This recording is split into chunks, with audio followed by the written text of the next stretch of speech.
Hello，大家好。嗱，今集會同大家講下郵輪嘅禮儀。嗱，相信大家咧都好理解咧，最近好多香港嘅朋友啦、東南亞嘅朋友啦，或者中國內地嘅朋友咧，都好中意上郵輪㗎。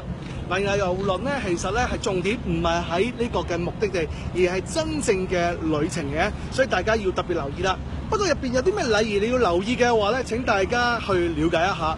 首先第一樣嘢啦，請大家如果登船嘅時候，請你早少少上船登記，登記你嘅護照啊等等嘅可能一啲嘅填寫，呢個係有幫助咧，更加順利噶。第二點，所有嘅酒水係唔能夠帶上船噶，大家要留意啦。第三，大家亦都清楚知道咧，當船咧上咗船之後咧，大概2個鐘頭離開嘅我哋嘅碼頭嘅時候咧，就會準備一啲嘅演習㗎。而每一個嘅客戶咧，每一個房客咧，都要去到 lobby 咧去作出登記啊，同埋咧做一個演習嘅示範㗎。大家呢個要留意啦。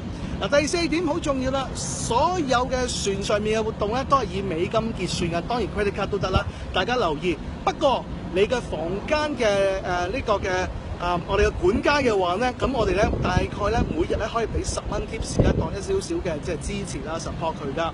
同樣地啦，我哋所有嘅餐廳入邊嘅東西咧，可以係收費同唔收費咧。一般嚟講係唔收費噶。如果收費嘅話咧，請大家留意啦。咁我哋咧係要之前係 make appointment 啦。